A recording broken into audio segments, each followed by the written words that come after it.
So the chapter is Principles of Management. Let's begin with the definition. Principles of management are broad and general guidelines for decision making and behavior of managers. For example, how to behave in an interview. आप अपने interview में कैसा behaviour दिखाएंगे?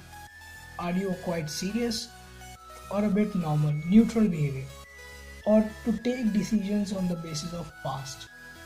अपने life के decisions लेना, अपने study life के डिसीजंस लेना, अपने खेल कूद के लिए डिसीजंस लेना, अपने खाने के लिए डिसीजंस लेना, अपनी डाइट के लिए, अपनी जिमिंग के लिए डिसीजंस लेना, ये सब कौन बताता है तुम्हें? प्रिंसिपल्स. तो प्रिंसिपल एक स्टैंडर्ड की तरह एक्ट करता है जिसके बेसिस पे आप अपना बिहेवियर जज कर सकते हैं प्लस डिसीजंस ले सकते हैं. Now features of principles of management. Number 1, general guidelines. तो जैसे कि मैंने बताया, ये एक गाइडलाइन, एक स्टैंडर्ड और एक प्रिंसिपल की तरह काम करता है जिसको देखते हुए आप अपने डिसीजंस लेते हैं और अपना बिहेवियर जज करते हैं. Number 2, formed by practice and experimentation. ये प्रिंसिपल्स रातों रात नहीं बनाए जाते. ये प्रिंसिपल्स आप प्रैक्टिस और एक्सपेरिमेंट कर करके बनाते हैं. जैसे कि हम आपके सामने एक कप चाय रख दे तो क्या आप एक बारी में पी जाएंगे? नहीं. आप अगर ऐसी गलती करते भी हैं तो दूसरी बार नहीं करेंगे क्योंकि आपको एक्सपेरिमेंट कर चुके हैं, आप प्रैक्टिस कर चुके हैं कि हाँ, आप एक बार पियोगे तो आप फेल हो जाओगे, आपको वो चीज़ गर्म लगेगी तो आप वो चीज़ नहीं करोगे अगली बार. तो what is this? Form by practice and experimentation. Next, contingent. इसका मतलब है हम फ्यूचर की वेट ही नहीं करते. जैसे कोई सिचुएशन अराइज होती है हम उसके तहत एक प्रिंसिपल खड़ा कर देते हैं. जैसे कि मैंने चाय का एग्जांपल दिया, तो चाय कई बार गर्म भी हो सकती है, कई बार ठंडी भी हो सकती है. तो आपको उसके बेसिस पे जज करना पड़ेगा कि आपको किस तरह से पीनी है. तो कई बार कंटिंजेंसी भी होती है प्रिंसिपल्स ऑफ मैनेजमेंट में. Number 4, flexible.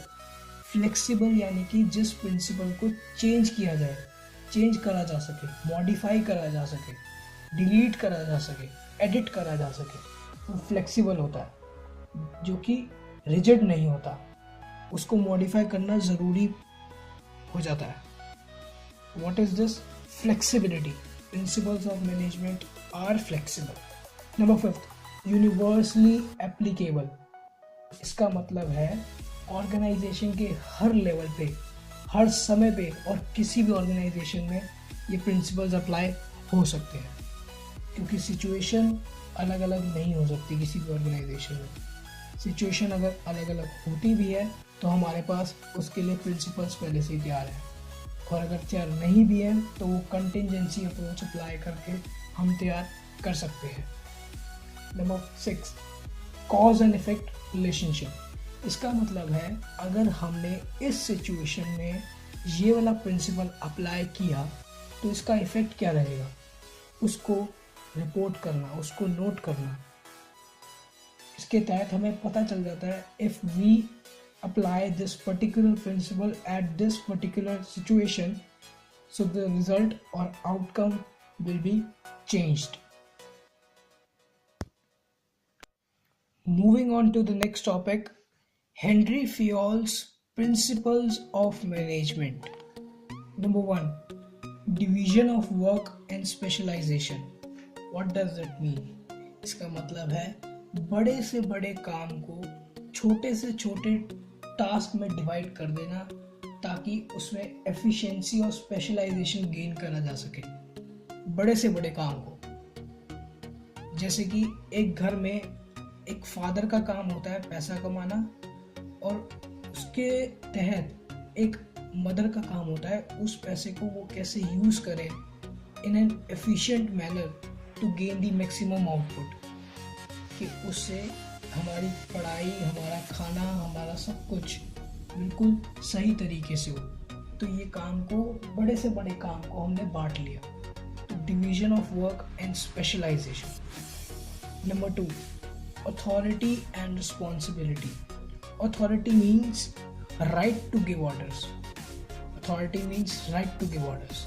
And responsibility means an obligation to perform the job. एक ऑब्लिगेशन आ गया हमारे ऊपर कि हमें ये जॉब करनी ही करनी है, हमें करनी ही पड़ेगी। So there should be parity between the both. Parity मतलब दोनों इक्वली चलने चाहिए। अगर पैरिटी नहीं होगी तो क्या होगा? अगर मैंने रिस्पॉन्सिबिलिटी दे दी और अथॉरिटी नहीं दी तो क्या होगा? माइंड में कॉन्फ्लिक्ट्स होंगे, नेगेटिव थॉट्स आएंगे। और अगर मैंने अथॉरिटी दे दी और रिस्पॉन्सिबिलिटी नहीं दी तो वो अथॉरिटी मिसयूज भी हो सकती है। जैसे कि एक फादर ने अपने सन को कहा कि बेटा जाओ बिजली का बिल जमा करा के आओ। उसके हाथ में पैसे भी दे दिए, लेकिन उसे ये अथॉरिटी नहीं दी कि स्कूटर ले जाओ, बाइक ले जाओ या गाड़ी ले जाओ, आपको जाना पड़ेगा पैदल। उसको अथॉरिटी नहीं दी किस चीज़ की? स्कूटर या बाइक या कार को असेस करने की। So he has to manage himself. तो what is this? There is no parity between the both. So there should be some parity, वरना कॉन्फ्लिक्ट्स होंगे माइंड में या फिर उस अथॉरिटी का मिसयूज भी हो सकता है।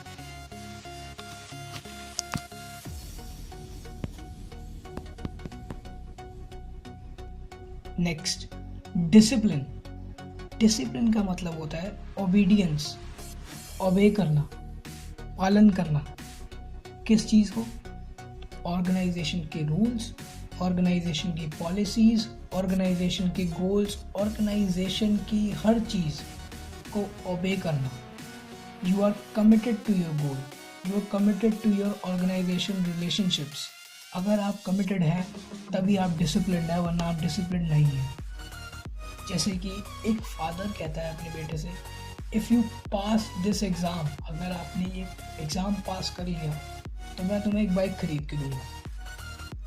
और जैसे ही एग्ज़ाम्स के रिजल्ट आते हैं, जब उनका बेटा पास कर जाता है एग्ज़ाम, वो मना कर देते हैं बाइक दिलाने से। वो कहते हैं आई एम फाइनेंशियली अनस्टेबल।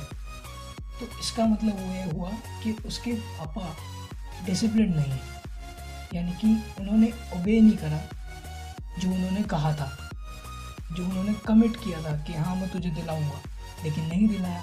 तो there should be discipline in the organization. Number 4, unity of command.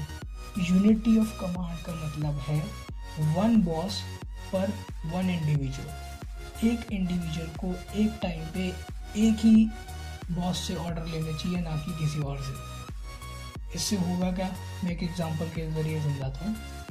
जैसे कि एक पापा ने अपने बेटे से कहा कि बेटे मेरे लिए एक कप चाय बना दे, और उसी टाइम पे मम्मी ने पीछे से बोला नहीं बेटा पापा खुद बनाएंगे। तो इससे होगा क्या? झगड़े।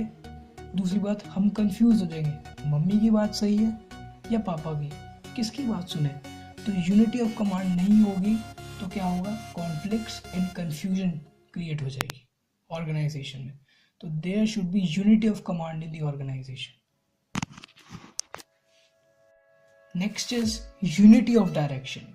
इसका मतलब है one head and one plan.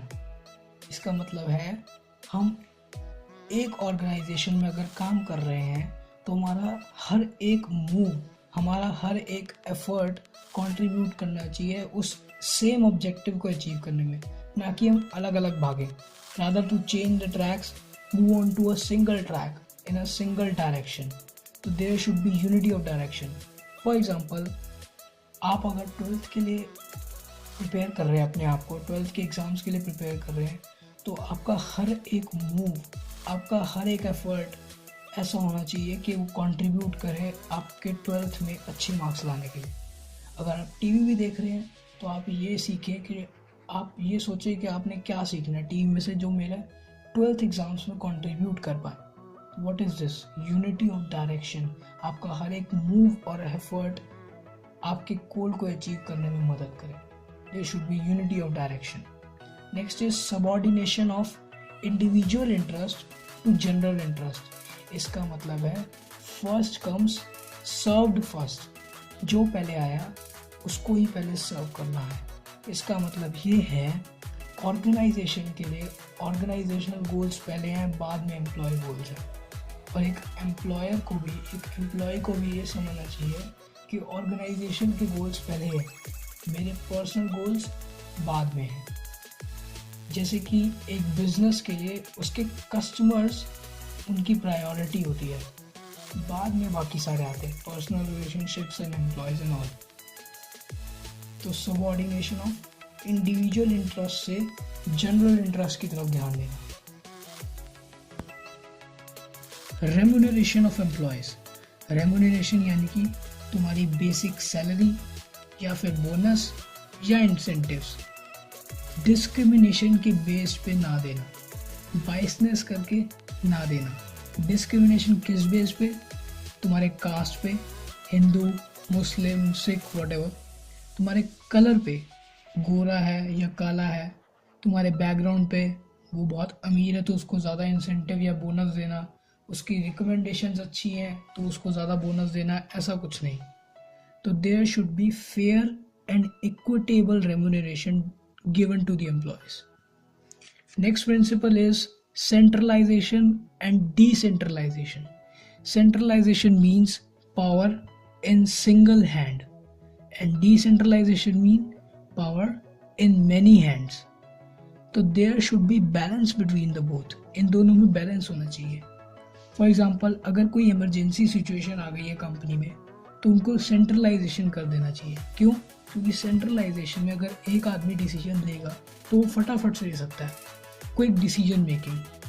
लेकिन अगर वहाँ पर नॉर्मल टाइम लिमिट है तो हमें डिसेंट्रलाइजेशन करना चाहिए। क्यों? इससे एक एम्प्लॉयज़ को इनिशिएटिव मिलेगा आगे आने का, उनको एक डेवलपमेंट अपॉर्चुनिटी मिलेगी कि हम भी कुछ कर सकते हैं, हम भी डिसीजन ले सकते हैं। तो वहाँ पे डिसेंट्रलाइजेशन काम आती है। तो सेंट्रलाइजेशन एंड डिसेंट्रलाइजेशन का प्रिंसिपल ये कहता है ऑर्गेनाइजेशन और सिचुएशन को देखते हुए हमें ये इन दोनों में बैलेंस रखना चाहिए। Next is scalar chain. Scalar chain क्या होती है? ये एक चैनल की तरह काम करती है जो हमें बताता है हमें अपने सुपीरियर से कैसे बात करनी है, हमें अपने सबऑर्डिनेट से किस तरह कम्युनिकेट करना है, हमें सेम स्टाफ वालों से कैसे बात करना है, सेम पोस्ट पे जो है उनसे किस तरह बात करनी है, अपने बॉस के सामने अपने ग्रीवेंसेस, अपने सजेशंस, अपने क्वेरीज कैसे रखनी है। ये एक it acts as a chain of command. इसमें एक टर्म यूज़ की जाती है गैंग प्लैंक। गैंग प्लैंक यानी कि अगर कोई इमरजेंसी सिचुएशन आ गई है कंपनी में और सबऑर्डिनेट अपने अल्टीमेट बॉस से बात करना चाहता है जो कि वो स्केलर चेन के थ्रू नहीं कर सकता, it will take more time. तो अगर इमरजेंसी सिचुएशन है तो क्या करें? तो स्केलर चेन को हटा दिया जाता है कुछ टाइम के लिए ताकि वो अपने अल्टीमेट बॉस से बात कर सके, ताकि अर्जेंट डिसीजंस लिए जा सके उसके तहत और ताकि कंपनी लॉस में ना जाए। तो इसमें टर्म यूज़ की जाती है गैंग प्लैंक, मतलब कि is in emergent situation it is removed, scalar chain is removed। so scalar chain acts as a chain of command, किस तरह हमें communicate करना है ऑर्गेनाइजेशन में in a formal manner। next is order। order में एक लाइन यूज की जाती है a place for everything and everything in its place। हर चीज का ऑर्डर, तुम्हें पहले पीपल यूज करने हैं, तुम्हें पहले मैन पावर यूज करना है या तुम्हें रिसोर्सेज पहले चाहिए इस काम के लिए। इस सिचुएशन में पहले मैं मैन पावर रिक्रूटमेंट करूं या फिर रिसोर्सेज इकट्ठे करूं। क्यों? ताकि मेरी एफिशिएंसी मैक्सिमाइज हो सके, ताकि मैं उस काम में स्पेशलाइजेशन, एक एक्सपीरियंस पा सकूं। तो ऑर्डर का मतलब होता है हर चीज़ अपनी जगह पे, हर चीज़ में एक ऑर्डर होना चाहिए, एक सिंप्लीफाइड ऑर्डर होना चाहिए ताकि उसके तहत हम अपने डिसीजंस ले सके और एफिशिएंसी बढ़ा सके। इक्विटी। इक्विटी का मतलब क्या है? इक्वालिटी। कोई बायसनेस नहीं, कोई डिस्क्रिमिनेशन नहीं ऑर्गेनाइजेशन में। किसी कास्ट को लेके, किसी कलर को लेके, बैकग्राउंड को लेके कोई डिस्क्रिमिनेशन नहीं, बायसनेस फ्री ऑर्गेनाइजेशन बनाना, ये प्रिंसिपल ऑफ इक्विटी कहता है। Next is stability of personal. Stability of personal का मतलब है एक ऑर्गेनाइजेशन को अपने एम्प्लॉयज़ को स्टेबिलिटी देनी चाहिए। किस चीज़ में? जॉब में, in the form of job security और जॉब सेफ्टी। अगर मैं आज आपकी जॉब पक्की करता हूँ तो आप ज़्यादा अच्छा काम कर पाएंगे रादर देन मैं आपको एक हफ्ते के काम के बेसिस पे जज करूँ। अगर मैंने आपको कहा कि मुझे ये असाइनमेंट चाहिए विद इन 2 days, तो आपके ऊपर प्रेशर आ जाएगा, आप काम अच्छा नहीं कर पाएंगे, your results will be diminished. So there should be stability of personnel, job security और जॉब सेफ्टी देना पर्सनल को, एम्प्लॉयज़ को, ताकि वो अपने रिजल्ट्स दिखा सके बेटर से बेटर और उस पर काम कर सके. Initiative means taking the first step with self-motivation, self-reliance, self-dependence, self-trusted, not directed by others, self-directed. आगे बढ़ के लिया गया पहला कदम, कोई भेदभाव नहीं, कोई फोर्स नहीं, खुद से लिया गया, दिल से लिया गया पहला कदम, that is called initiative. So employees should be encouraged to take an initiative. Subordinates should be encouraged. Subordinates should be given an opportunity to move and to take the first step. खुद से लिया गया जो decision, that is called initiative. आगे बढ़ के कुछ काम किया, not forced by others, not forced by your superiors. Just take an initiative. Just start. Let's begin. आगे की देखी जाएगी, शुरुआत तो करें. जैसा कि डिसेंट्रलाइजेशन कराता है, अपने सबऑर्डिनेट्स को अपॉर्चुनिटीज़ दिलाता है कि आगे बढ़ के decision low, that is called initiative. Spirit de corps, इसका मतलब है यूनिटी इज स्ट्रेंथ, एकता में ही शक्ति है. There should be team work, that together everyone achieves more. For example, एक पेड़ है, उस पर काफ़ी सारे फल लगे, 2 बंदे आते हैं उन फल को इकट्ठा करने के, लेकिन उनकी हाइट थोड़ी शॉर्ट पड़ जाती है उन फल तक पहुंचने के लिए, उनका हाथ पहुंच नहीं पाता. जो सेब लगे होते हैं, जो फ्रूट्स लगे होते हैं पेड़ों पे, वहाँ तक उनका हाथ पहुंच नहीं पाता. तो वो क्या करते हैं, एक दूसरे से झगड़ा करते हैं कि नहीं मैं पहले लूँगा, मैं पहले लूँगा. वो बहुत कोशिशें करते हैं, पत्थर मारते हैं, डंडे से हिलाते हैं पेड़ को, कुछ का बात नहीं बनती. क्या करते हैं, एंड में एक दूसरे को मार देते हैं और खेल खत्म, कोई भी वो फल नहीं ले जा पाता. तो साइनर्जी लाना, टीम वर्क करना. टीम वर्क का मतलब है अगर वो दोनों एक के ऊपर एक कंधे पे चढ़ जाते तो वो शायद फल उतार सकते थे, शायद क्या वो 100% फल उतार सकते थे. तो इससे होता क्या, दोनों बैठ के आराम से फ्रूट्स खाते. तो टीम वर्क को ना ध्यान दे के उन्होंने इंडिविजुअल पे ज़्यादा ध्यान दिया कि मैं करूँगा या मैं करूँगा. तो हमें कॉन्फ्लिक्ट्स को दूर रख के इकट्ठा होना चाहिए. Team work, together everyone achieves more, इसका मतलब है esprit de corps. Now the next topic is scientific management. Taylor says scientific management means knowing exactly what you want men to do and seeing that they do it in the best and cheapest way. इसका मतलब है organising की तरह ही ये एक step लिया गया है. असाइनमेंट ऑफ ड्यूटीज या अलॉटमेंट ऑफ ड्यूटीज असाइन करना, या अपने सबऑर्डिनेट से तुम क्या काम कराना चाहते हो वो उन्हें बताना, और क्या करना, एफिशिएंसी अचीव करना. To do it in the best and cheapest way, to extract maximum out of it, to make it the best. Allotment of duties as per the skills of an individual. उसके skills के हिसाब से, उसकी efficiency के हिसाब से उसको job assign करना ताकि वो उसमें best से best अपना दे पाए. That is what scientific management. Now, principles of scientific management. Number 1, science not rule of thumb.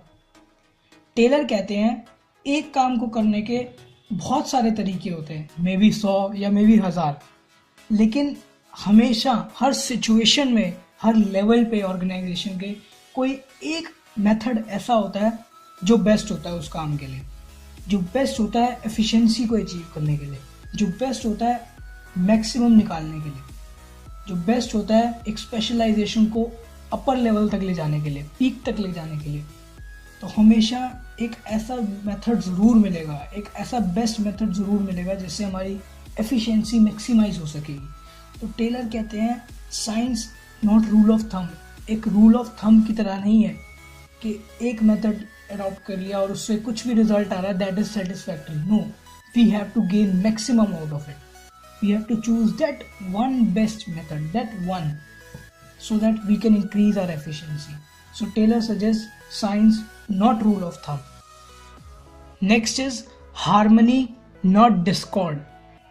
Taylor कहते हैं that both management and workers should understand that they both are important to each other. They both are important to the organization. They both are important to achieve the organizational goals. That there should be mental revolution. Mental revolution का मतलब है they should transform their thinking. That they should not do any such kind of activity that would harm the organization, that would harm the organizational goals, that would create a barrier, that would be a hurdle in the achieving the organizational goals. There should be complete mental revolution, should transform their thinking. अपनी thinking बदलनी होगी, अपने विचार, अपने beliefs बदलने होंगे एक दूसरे के प्रति. That is what harmony, not discord. For example, अगर कंपनी के पास ज़्यादा रिटर्न आ रहा है, ज़्यादा प्रॉफिट्स अर्न कर रही है वो किसी पर्टिकुलर ईयर में, तो उन्हें वो एम्प्लॉयज़ के साथ शेयर करना होगा, उन्हें भी प्रॉफिट देना होगा. और सेम टाइम पे अगर वो ज़्यादा प्रॉफिट नहीं कमा पा रही है किसी पर्टिकुलर ईयर में, तो एम्प्लॉयज़ को भी उनके साथ कोऑपरेट करना पड़ेगा, कोऑर्डिनेट करना पड़ेगा. ये नहीं कि वो स्ट्राइक कर दे, कोई ऐसी चीज़ कर दे जो ऑर्गेनाइजेशन के लिए हार्मफुल हो. तो there should be complete cooperation and harmony between both. They should understand, they should realize that both are important to each other. Harmony, not discord. Cooperation, not individualism. Cooperation का मतलब है मिलजुल कर काम करना, एकजुट होकर काम करना, साइनर्जी करना. साइनर्जी मतलब एक साथ होकर काम करना ताकि हम मैक्सिमम निकाल सकें किसी चीज़ में से. इंडिविजुअल गोल्स को बाद में लाना, पहले ऑर्गेनाइजेशनल गोल्स है हमारे लिए. Organization is our priority. Employees should understand that organizational is our priority. अगर ऑर्गेनाइजेशनल गोल्स अचीव होंगे, अगर हायर प्रॉफिट आएगा, तभी तो हमारे पर्सनल गोल अचीव हो पाएंगे, तभी तो हमें हायर पे मिलेगा, बोनस मिलेगा, इंसेंटिव्स मिलेंगे, रिवॉर्ड्स मिलेंगे, स्टेटस मिलेगा. पहले ऑर्गेनाइजेशनल गोल्स को समझना पड़ेगा, अचीव करवाना पड़ेगा, तभी तो हमारे पर्सनल गोल्स आएंगे. So there should be cooperation, there should be teamwork, that together everyone achieves more. Togetherness होनी चाहिए. Individually बात की बात है, individual कभी मत लाओ. There should be cooperation, not individualism. Development of each and every employee to his or her greater efficiency. इसका मतलब है assignment of duties as per the capabilities of employees. Employees के स्किल्स के हिसाब से, एम्प्लॉयज़ की एफिशिएंसी के हिसाब से उन्हें ड्यूटीज असाइन करना. If you can play cricket well, then I will appoint you to play cricket. Obviously ना, if I ask you to get to a football, then you might be fail, you might get fail, or you might not score a goal that would a real footballer do. So there should be assignment of duties as per the skills of an individual, as per the capabilities of employees, and thereafter training and development should be given who does not possess the required skills to do that particular task. Training and development देना, उन्हें opportunities देना, decentralisation कराना, democratic leadership लाना, ताकि उन्हें भी opportunities मिले, वो भी इनिशिएटिव ले पाए, हम भी कुछ कर सकते हैं. और अगर वो स्किल्स नहीं पोसेस करते वैसे, तो उन्हें ट्रेनिंग देना कि आप कर सकते हैं, yes you can do it, उन्हें एंकरेज करना. तो development of each and every employ to his or her greater efficiency. Now there are some techniques which are suggested by Mr. Taylor. Number one is functional foremanship. इसका मतलब है organisation के हर एक task को, हर एक activity को दो heads के अंदर डिवाइड करा गया. Number one is planning incharge. Planning incharge हमें बताता है what is to be done, what is our goal, what is our objective, हमें करना क्या है. और दूसरा इंचार्ज होता है प्रोडक्शन इंचार्ज, जो हमें बताता है हमें काम तो पता है हमें क्या करना है, लेकिन कैसे करना है, how is it to be done, how is it to be achieve, ये बताता है प्रोडक्शन इंचार्ज. तो प्लानिंग इंचार्ज के अंदर भी 4 तरह के फोरमैन आते हैं. Number 1 is instruction card clerk. Instruction card clerk हमें बताता है कि काम की क्या क्या इंस्ट्रक्शंस हैं, काम करने की क्या क्या इंस्ट्रक्शंस है। Number 2 is root clerk. Root clerk हमें बताता है कि हमारा रूट क्या होगा प्रोडक्शन का, हमारा प्रोसेस क्या होगा। Number 3 is time and cost clerk. Time and cost clerk हमें बताता है कि हमें टाइम कितना लगना चाहिए और हमारी कॉस्ट कितनी होनी चाहिए। Number 4 is disciplinarian. डिसिप्लिनेरियन हमें बताता है कि ऑर्गेनाइजेशन में और प्रोडक्शन में डिसिप्लिन कैसे मेंटेन करा जा सके। Now the second is production incharge. Production incharge के अंदर भी 4 तरह के फॉरमैन आते हैं। Number 1 is speed boss. Speed boss कहता है कि हमें टाइमली और एक्यूरेटली अपना काम करना है। Number 2 is gang boss. Gang boss क्या करता है, जो प्रोडक्शन में इक्विपमेंट्स और मशीनरी यूज होने वाली हैं उन्हें मेंटेन करके रखना।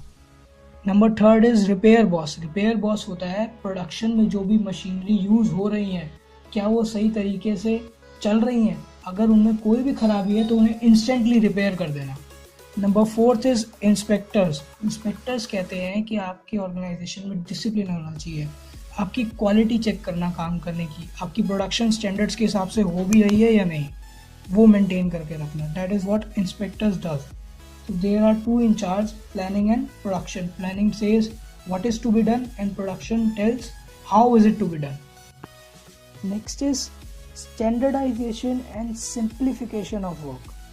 Standard मतलब कोई लिमिट सेट कर लेना, कोई प्रिंसिपल सेट कर लेना that I have to achieve this. I have to. For example, मैं कल सुबह से मॉर्निंग वॉक के लिए जाऊँगा और मैं 5 किलोमीटर्स तक चलूँगा और उसके बाद वापस आ जाऊँगा। तो ये क्या है, मेरा 5 मिनट क्या है, ये मेरा एक स्टैंडर्ड है, ये मैंने एक लिमिट सेट कर लिया है that I have to do this. इतना तो मुझे करना ही करना है, अगर ऊपर हो गया वो अलग बात है, लेकिन कम नहीं करना मुझे, ये मेरा एक स्टैंडर्ड है। अब मॉर्निंग वॉक के लिए सिंप्लीफिकेशन कैसे होगा ये मैं बताता हूँ एक एग्जांपल की तरफ से। घर से लेके पार्क तक के डिस्टेंस को मैं मोटर बाइक पे कवर करूँगा तो मेरा सिंप्लीफाई हो जाएगा, मेरा टाइम वेस्ट नहीं होगा, मेरा टाइम बचेगा। और अगर मुझे डिहाइड्रेशन की प्रॉब्लम होती है बीच में तो मैं एक वाटर बॉटल ज़रूर कैरी करूँगा, इससे मेरा और सिंप्लीफाई हो जाएगा काम। और मैं एक वॉच लेके जाऊँगा जिससे मैं अपनी स्पीड और अपना टाइम मेजर कर सकता हूँ, तो इससे और ज़्यादा सिंप्लीफिकेशन हो जाएगा।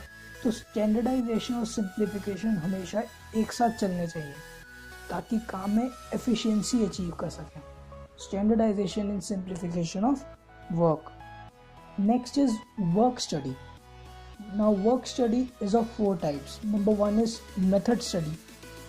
Taylor suggests that there are many ways to do a job, many ways to do a task, but there is only one best method from which you can achieve efficiency. कोई एक ऐसा method होगा हमेशा जिससे आप efficiency achieve कर सकते हो। बाकी मेथड से भी आप कर सकते हो, लेकिन कोई एक ऐसा बेस्ट होगा जो बेस्ट सूटेबल होगा उस सिचुएशन और उस सर्कमस्टांसेस को लेके।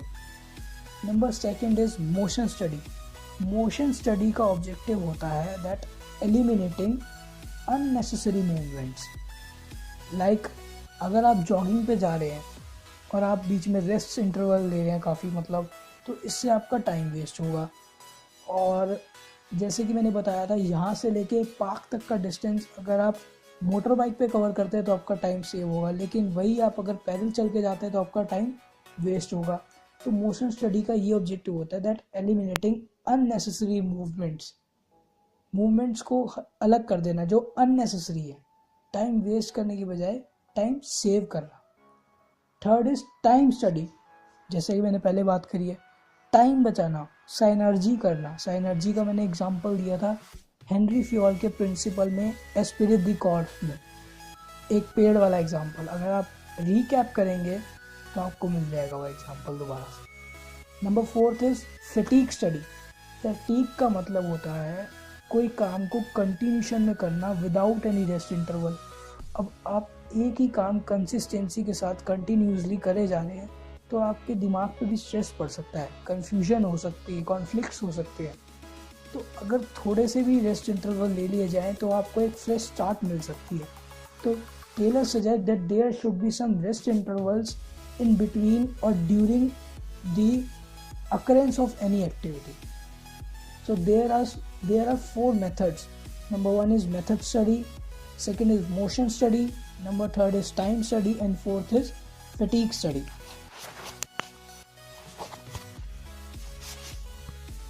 Next is differential piece rate system.